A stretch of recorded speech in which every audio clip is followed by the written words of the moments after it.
28 वर्ष की अवस्था में वो भारत में प्रखर बन के तेज हीरे की तरह चमक रहे हैं कि जितने भी विधर्मी हैं, चाहे वो कितने भी बड़े पद प्रतिष्ठा पे क्यों नहीं विराजमान हो, उसकी परवाह किए बिना यदि किसी ने एक भी बात शास्त्र के विरुद्ध बोली तो फिर हमारे जो निग्रहाचार्य जी हैं वो उनकी यथासंभव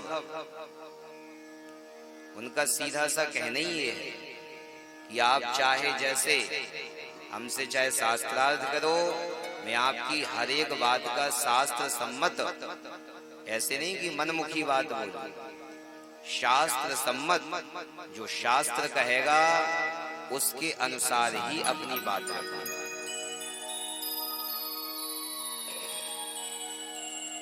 तो इसीलिए सूर्य भगवान की उपासना करने से विद्या की प्राप्ति होती है। तो सूर्य की आराधना करते थे सत्यराजित। हुआ क्या, बोले एक दिन सूर्य भगवान ने प्रसन्न होकर के इन्हें एक मणि दे दी, और वो मणि ऐसी थी कि 4 मन सोना प्रतिदिन देती थी, और इनके घर में रहने वाले केवल 2 पति पत्नी और एक कन्या। तो इनके पास जो मणि थी वो इतना सोना देती थी कि प्रतिदिन 4 भार सोना, और 4 भार सोने का मतलब है तकरीबन 136 किलो। 136 किलो सोना प्रतिदिन वो मणि देते थे। तो अब आप विचार कीजिए कि सत्यराजित जी के पास कितना सोना होगा। और इस मणि की उपासना रोज करते थे, पूजन रोज करते थे। एक दिन सत्यराजित जी के मन में विचार आया कि चलो द्वारिकाधीश से मिलकर के आए। तो जैसे ही सत्यराजित जी सरकार की उस सभा में पहुंचे तो सुधर्मा सभा में जितने मंत्री बैठे थे उन सभी ने कहा, सरकार गजब हो गया। बोले क्या हुआ? बोले लगता है आज साक्षात सूर्य भगवान आपके दर्शन करने के लिए आ गए। भगवान ने जैसे ही देखा,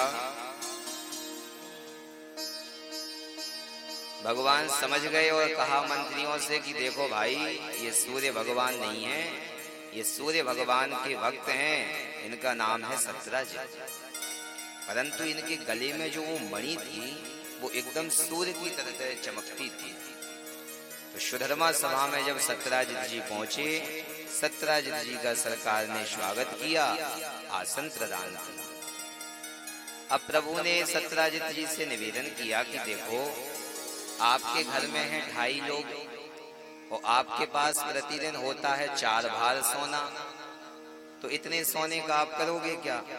ये मणि आप हमारे कोष में जमा करवा दो, तो जो प्रतिदिन इससे सोना निकलेगा वो प्रजा की सेवा में लग जाएगा।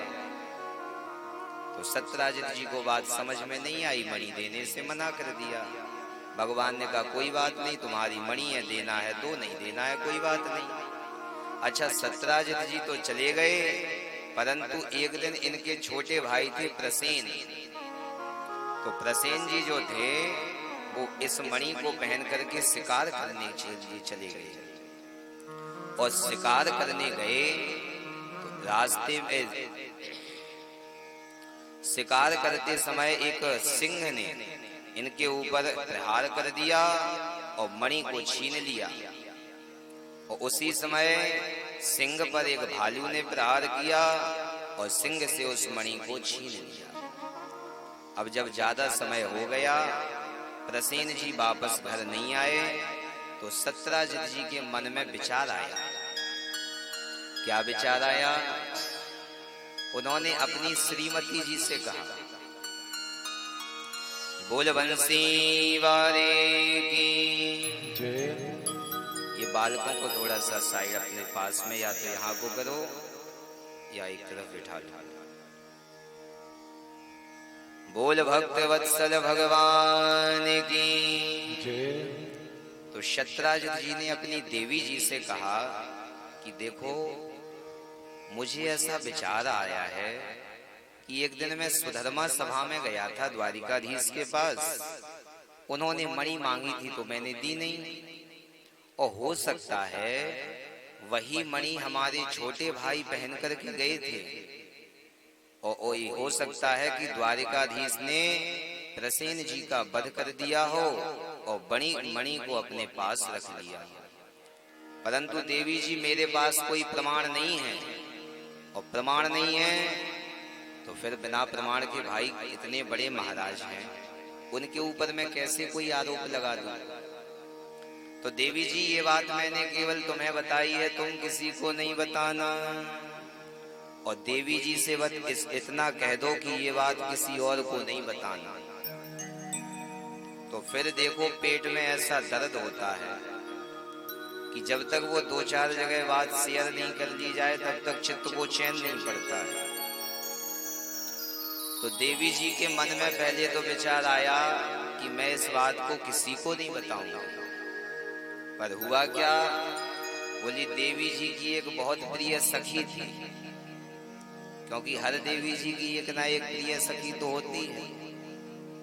तो प्रिय सखी थी, उससे देवी जी ने कहा कि देखो हमारे पतिदेव ऐसी ऐसी कह रहे थे, परंतु तुम मेरी बहुत घनिष्ठ सखी हो इसलिए ये बात मैं तुम्हें बता रही हूँ, और देखो तुम किसी और से नहीं कह देना।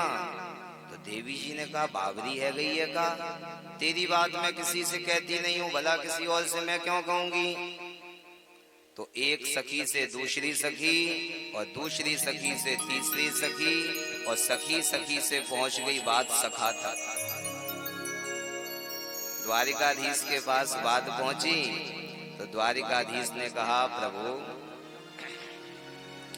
द्वारिकाधीश ने मन में विचार किया कि भाई मैंने तो मणि को लिया नहीं और झूठा कलंक और लग गया, तो क्या किया जाए। तो सरकार ने कहा कि अब कुछ भी हो जाए, ये झूठा जो कलंक लगा है इसे मिटाना जरूर पड़ेगा, क्योंकि जितनी भी प्रजा थी वो सारी प्रजा के बीच में माहौल ऐसा बन गया कि समस्त प्रजा कहने लगी कि देखो ये बंसी वाला जो है इसकी आदत अभी तक नहीं गई। कैसे आदत नहीं गई, बोले ये जो है बचपन में माखन मिश्री की चोरी करता था और आज बड़ा हो गया तो भी आदत नहीं छूटी, अब मणियों को भी चुराने लगा। तो ये प्रजा का भाव है, जनता का रुख कब किस तरफ बदल जाएगा कोई भरोसा नहीं है। आज यदि आपके लिए ताली बज रही है तो कल हो सकता है गाली भी खाने को मिले। तो यदि ताली सुनने में और ताली बजवाने में प्रसन्नता है तो गाली भी सुनने में भाई प्रसन्नता तो रखनी ही पड़ेगी। परंतु होता उल्टा है, जब हमें कोई माला पहनाता है, ताली बजाता है, सम्मान करता है तो बड़ा आनंद आता है, और जब हमें गाली सुनने को मिलती है तो बड़ा कष्ट होता है। तो ये जनता है, और ये हवा का रुख कब किस तरफ बदल जाएगा कोई भरोसा नहीं है। तो यदि ताली सुनने में प्रसन्नता है तो गाली भी प्रसन्नता से सुनो, और नहीं सुन सकते तो ताली में भी प्रसन्नता जाहिर मत करो।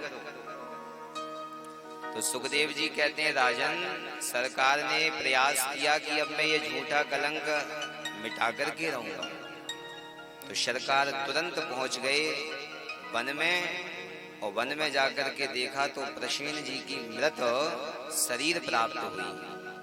आगे पद चिन्हों को देखा तो सिंह के पद चिन्ह थे, और सिंह के जब पद चिन्हों को देखते हुए आगे गए तो आगे शेर भी ढेर मिला, और आगे देखा तो फिर भालू के पद चिन्ह मिले, और भालू के पद चिन्ह देखते हुए सरकार पहुंच गई जाम्बवंत जी की गुफा में। और ये जाम्बवंत जी की गुफा आज भी है। कहाँ है, बोले ये है गुजरात में। गुजरात में जब पोरबंदर से 40 किलोमीटर आगे बढ़ेंगे तो आज भी पोरबंदर से आगे जाम्बवंत जी की गुफा है, और उसी गुफा में सरकार ने प्रवेश किया और जैसे ही प्रवेश किया तैसे ही जाम्बवंत जी की जो कन्या थी जाम्बवती, इन्होंने प्रभु के दर्शन किए। अब देखो